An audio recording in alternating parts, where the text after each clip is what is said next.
견인의 은혜라는 것은 어떻게 보면 간단합니다. 견인의 은혜는 하나님께서 은혜로 구원하시고 하나님께서 은혜로 내가 저 사람에게 구원의 은혜를 주어서 예수님을 믿는 믿음을 주시고 하나님의 자녀로 태어났는데 이 사람이 그 구원의 은혜를 받아서 이 구원의 은혜 안에서 떠나지 아니하고 끝까지 이 믿음을 지키고 갈 수 있도록 어떠한 환난과 고난이 오더라도 그 환난과 고난을 견디고 인내하면서 믿음을 끝까지 지키게 해주시는 은혜다. 그것이 견인의 은혜입니다. 잘못 생각하면 이 견인의 은혜, 어떤 환난과 어려움이 오더라도 하나님께서 택한 사람은 결코 배반하지 않고 반드시 하나님께서 회복시키신다. 이런 은혜를 잘못 생각하면 그러면 내가 신앙생활을 열심히 안 해도 견인의 은혜를 하나님께서 나에게 주셨다면 내가 어떻게 산다 할지라도 믿음을 지키게 될 거다. 이렇게 오해하는 사람들이 실제로 있습니다. 그래서 견인의 은혜는 쉬우면서도 어렵고 어려우면서도 굉장히 쉽습니다. 그렇기 때문에 쉽게 설명하도록 하겠습니다. 신방을 가서 어르신들과 함께 찬송을 할 때에 오랫동안 믿음 생활하셨던 장로님, 권사님, 집사님들께서 절개하는 찬송 가운데 한 찬송이 301장입니다. 다 아시는 찬송인데요. 지금까지 지내온 것 주의 크신 은혜입니다. 한이 없는 주의 사랑을 나는 다 말씀할 수 없습니다. 몸도 마음도 연약하여서 실족할 때가 있었지만 그때마다 새 힘을 주셨습니다. 견딜 수 없는 시험이 있을 때에 하나님께서 물 붓듯이 은혜를 부어주셔서 내가 이 어려움을 헤쳐나갈 수 있었습니다. 이런 은혜를 주시는 주님을 다시 만날 날이 날로 가까워지고 있습니다. 나의 본향에 아버지의 집에서 영원히 살도록 주님께서 나의 손을 굳게 잡고 이끌어 주실 것을 믿습니다. 이게 견인의 은혜입니다. 어려움이 있고 시험이 있지만 나의 믿음 생활을 뒤돌아 보니 하나님의 은혜 아닌 것이 없습니다.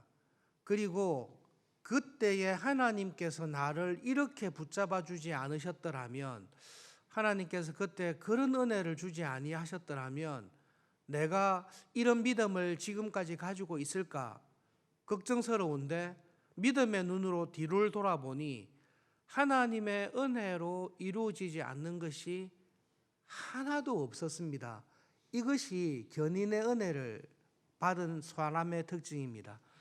그리고 여러분, 이런 견인의 은혜를 받은 신자는 내가 죄를 짓든지 믿음으로 열심히 하든지 하나님께서 나를 언제든지 붙잡아 주셔서 이 믿음 안에 결국은 살게 한다. 이런 견인의 은혜를 믿는 사람은 공통적인 특징이 이 은혜를 믿기 때문에 진정한 겸손을 가지고 모든 일에 말씀에 순종하기 위해서 최선을 다합니다.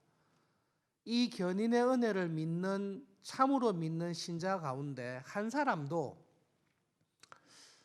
하나님께서 견인의 은혜를 주시니까 내가 아무리 개판으로 살아도 결국은 하나님께서 나를 돌려주실 거야. 믿음의 자리로 돌려주실 거야.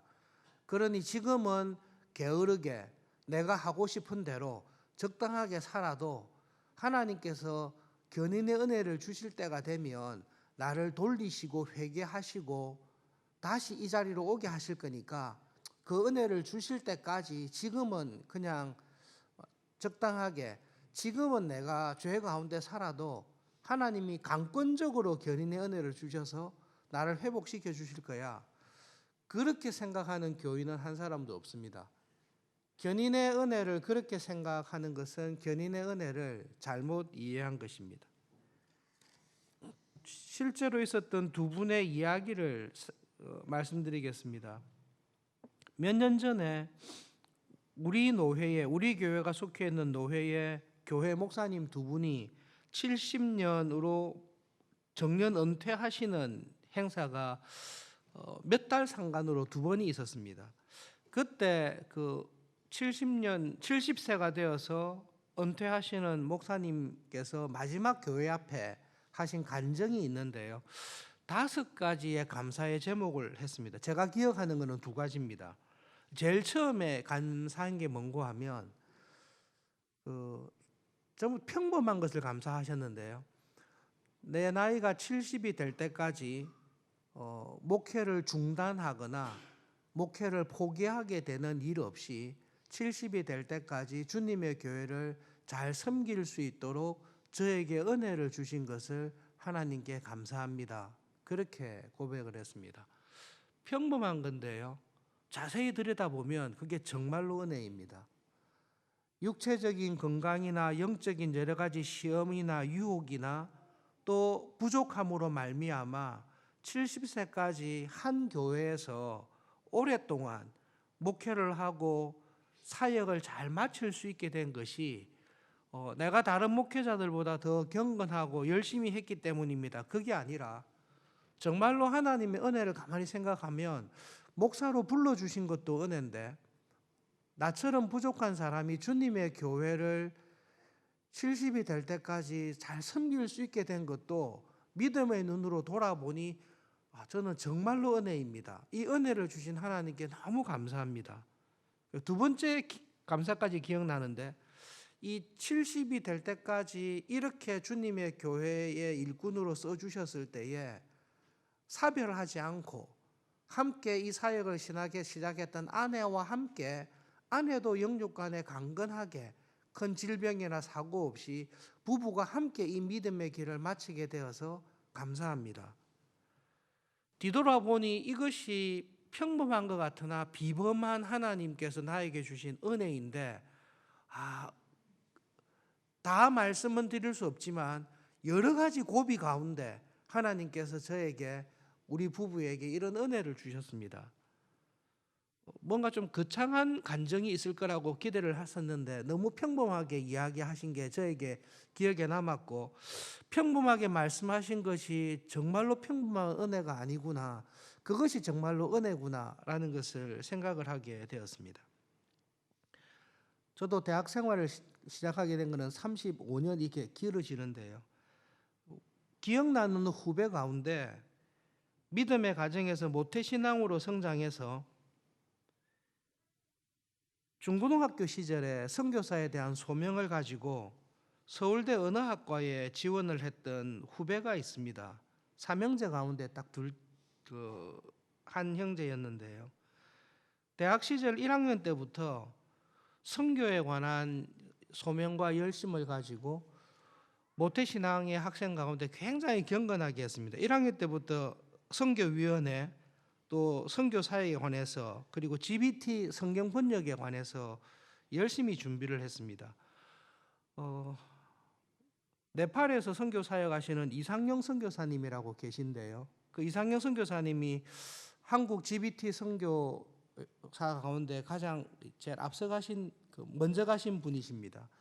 그 선배님이 오시면서 4년 후배인 그 후배를 이야기하면서 한국 GBT뿐만 아니라 세계 GBT 선교본부에서도 그 후배를 기대하고 있고 이 후배가 굉장히 언어적인 재능이 뛰어나고 경건하고 헌신하는 후배였습니다. 그래서 후배하고 이야기 나눌 때에 하나님의 나라와 한국 교회를 위해서는 선교사로 안 가면 좋겠는데 전체적인 하나님의 복음을 전하고 영혼을 구원하는 일에 있어서는 선교사로 가면 큰 유익이 되겠다. 군 복무를 마치고 필드 사역을 마치고 선교사로 가기 전에 암이 걸렸습니다. 그 후배를 아는 모든 동료들이나 부모님, GBT 관계되는 사람들이 그 후배가 하나님의 은혜로 회복해서 선교지로 다 갈 거라고 믿었는데요. 하나님께서 그냥 불러가셨습니다. 마지막에 그 후배가 하나님의 은혜를 간호하던 후배한테 이야기를 했었는데요. 하나님께서 나에게 이렇게 하시는 것에 대해서는 사실은 알 수는 없다.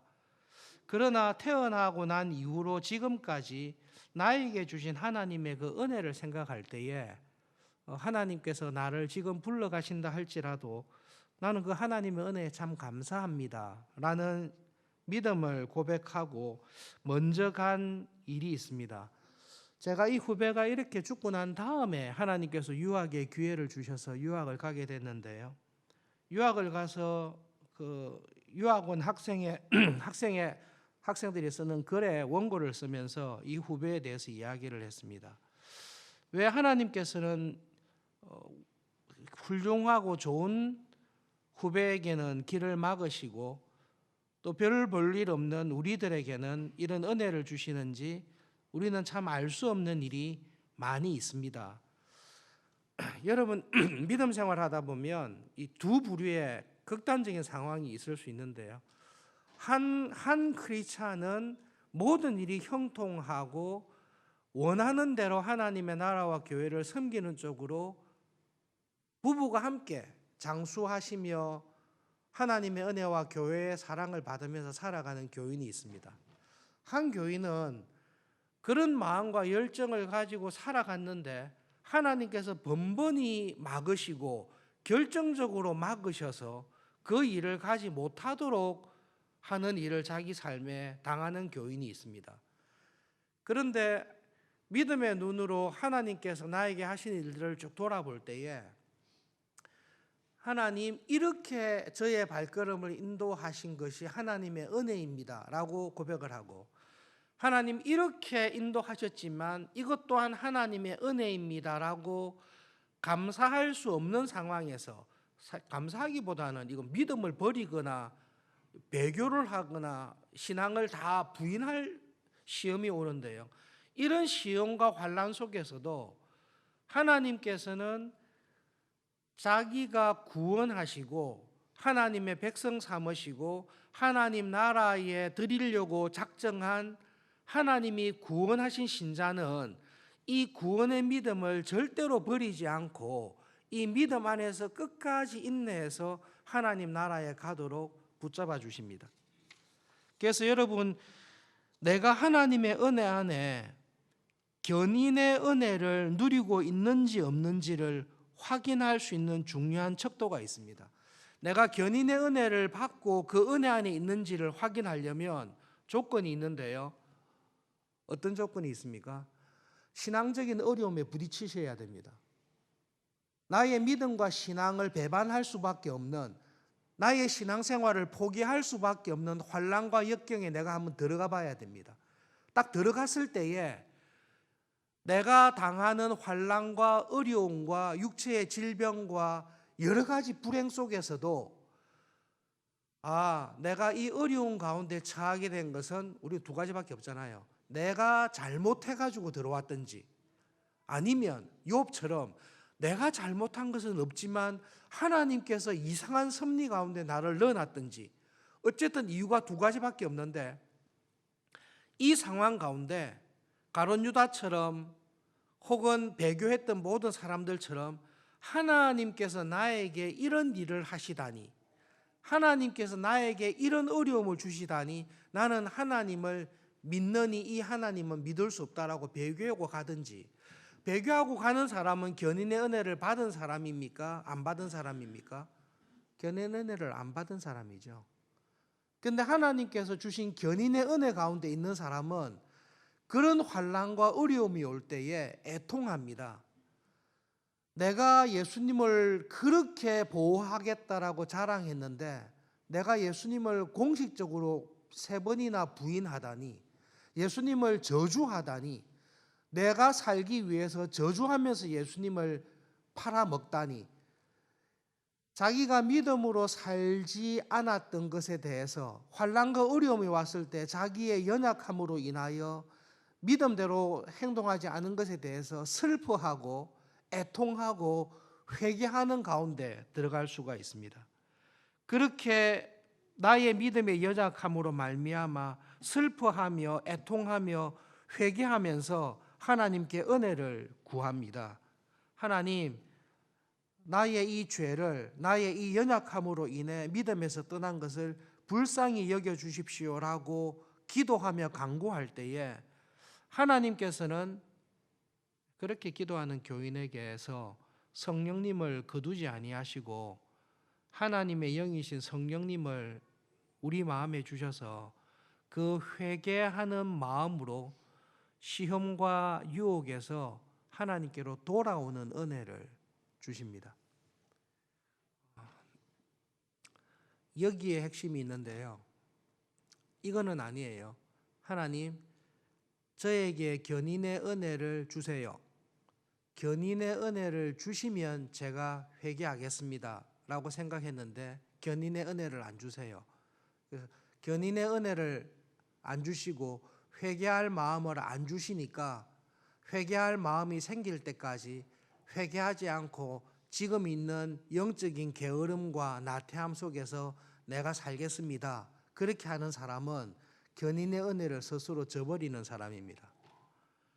하나님의 견인의 은혜를 분명히 아는 사람은 예수님을 부인하고 예수님을 저주하는 죄를 범했다 할지라도 하나님, 내가 연약하고 부족해서 이런 죄에 빠졌지만 하나님께서는 구원의 은혜를 베푼 자를 버리지 아니하시고 회개하며 뉘우치며 돌아올 때에 성령님을 거두지 마시고 성령님의 은혜를 다시 구할 때에 하나님께서는 불쌍히 여기시고 구원의 은혜를, 회복의 은혜를 주시는 하나님인 줄을 믿습니다. 그러니 하나님, 제가 회개하며 간구하오니 이 시험에서, 이 연약함에서 저를 건져 주십시오. 지금 제가 영적인 나태함 가운데 있습니다. 영적인 게으름 가운데 있습니다. 겉으로는 경건해 보이지만 경건의 능력을 잃어버린 채로 이렇게 껍데기처럼 살아가고 있습니다. 성령 하나님, 저를 불쌍히 여기시고 도와주십시오. 하나님께서는 회개하는 자에게 다시 돌아올 수 있는 은혜를 주신다고 하신 것을 믿습니다라고 기도하며 간구할 때에 하나님께서는 견인의 은혜를 그 사람이 경험할 수 있도록 해주십니다. 견인의 은혜를 받았다는 것을 어떻게 알 수 있습니까? 내가 회개함으로 알 수 있습니다. 회개하지 아니하는 사람이 견인의 은혜를 받습니까? 하나님께서는 견인의 은혜를 주실 때에 내 마음속에 회개하는 마음을 일으켜 주십니다. 그러므로 회개할 마음을 일으키지 아니하는 사람은 견인의 은혜를 내가 스스로 거부하며 하나님을 떠날 수 있는데요. 여기서 참 미묘한 부분이 있습니다. 성령 하나님께서 내 안에 사시는 일과 내가 해야 될 부분이 참 미묘한 일이 있는데요. 하나님께서는 견인의 은혜를 결코 거두지 않습니다. 항상 베풀어 주십니다. 그리고 이 은혜 안에 있는 사람은 어떤 죄에 빠졌다 할지라도 예수님을 부인하고 저주하고 믿음을 배반하는 일을 한다 할지라도 하나님의 은혜 가운데 거듭나서 자기의 죄를 탄식하고 회개하고 돌아오는 은혜를 하나님께서는 반드시 주십니다.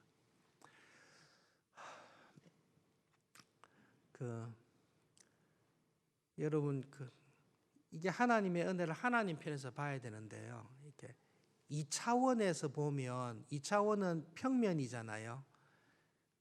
사과를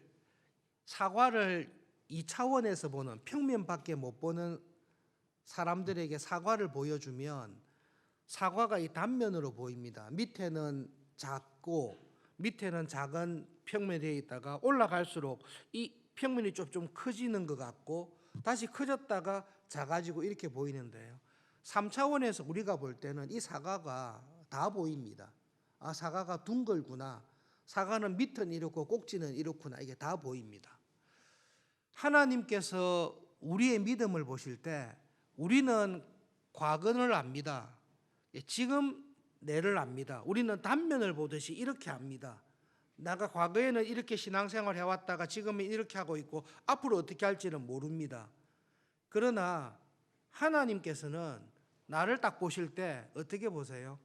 하나님은 나의 과거와 현재와 미래가 한꺼번에 보이는 분이세요. 이해되세요? 감사합니다. 이해가 잘 안 되도록 고개를 끄덕여 주셔야 됩니다. 하나님에게는 모든 게 현재로 보이세요. 그래서 우리는 내가 앞으로 어떻게 살지를 모릅니다. 하나님께서는 다 아세요. 지금 대학부에서 신앙생활하고 훈련하고 있는데 한 사람 한 사람이 결국 이 사람이 죽을 때에 어떤 신앙을 가지고 어떤 모습으로 갈지를 하나님은 딱 알고 계세요. 하나님에게 감추어져 있는 것은 없이 하나님은 3차원 이상의 4차원 이상의 생각으로 우리를 다 보세요. 하나님은 시간에 갇혀 있는 분이 아니세요. 그 말은 하나님께서 나를 구원하시고 하나님의 자녀로 삼기로 결정했을 때 내가 앞으로 신앙을 배교할지 안 할지를 하나님은 다 알고 계세요. 하나님께서 나를 딱 선택했을 때는 어떤 마음을 가지고 선택하시는가 하면 내가 선택한 사람이 미래에 배교하게 될 거야. 배교하게 될 거를 알지만 선택해서 하나님은 이렇게 안 하세요. 하나님은 선택하는 순간 나에게 구원의 은혜를 딱 주시는 순간 네가 앞으로 어떤 신앙의 길을 걷고 어떤 환난과 역경 속에서도 믿음을 지키고 결국은 하나님의 영화로운 모습에 들어올지를 하나님은 다 보시고 딱 구원하세요. 믿거나 말거나. 하나님은 그러세요. 그렇기 때문에 하나님에게 하나님 저를 구원하실 때 제가 잘하면 구원시켜주고 제가 못하면 구원을 포기하기로 했습니까? 내가 앞으로 잘할지 안 할지를 보고 구원을 하기로 했습니까? 라고 물으시면 하나님께서는 나는 너의 시작과 끝을 다 안다고. 그리고 내가 한 번 구원하기로 작정한 사람은 이 사람이 하나님의 나라에 이를 때까지 어떤 환난과 고난과 역경이 오더라도 거기에 무너지지 아니하고 오는 시험보다 더 큰 은혜를 주셔서 이 자리에 분명히 가도록 작정하시고 나를 딱 구원하신 것입니다. 하나님께서 그런 분이시라는 걸 믿습니까? 그러면 견인의 은혜를 굳게 붙잡을 수 있습니다. 하나님께서 나를 구원하셨을 때에 하나님은 이미 끝을 다 보시고 나를 딱 구원하셨습니다. 이 끝을 다 보시고 하나님께서 나를 구원하셨기 때문에 하나님의 나라와 교회를 위해 그렇게 헌신하면서 산다 할 사울고 싶은 나를 빨리 불러 가신다 할지라도 이 시험과 어려움 속에서 내가 무너지지 않고 하나님의 은혜 안에서 이것조차도 감사함으로 다 넘기게 되는, 이것조차도 하나님의 은혜인 줄 알고 믿음 안에서 설 수 있는 도움을 하나님은 반드시 주십니다. 여러 가지 어려움과 환난이 찾아올 것입니다. 반드시 올 것입니다. 그러나 하나님의 견인의 은혜를, 하나님의 신비한 섭리의 하나님이신 것을 믿으신다면 이 견인의 은혜를 확신하시고 믿음의 길에서 절대로 흔들리지 않기를 바랍니다. 하나님께서 내 삶에 허락한 모든 것은 내가 이해할 수 없이 억울하게 일찍 죽는 일을 당한다 할지라도 하나님의 견인과 섭리의 은혜를 믿고 살아가는 우리에게는 그것 또한 넉넉하게 감사하며 살아갈 수 있는 은혜를, 견인의 은혜를 하나님은 반드시 주십니다. 말씀을 기억하면서 오늘 하루 어느 곳에 계시든지 하나님과 동행하며 살아가실 수 있기를 바랍니다. 말씀을 기억하며 함께 기도하겠습니다.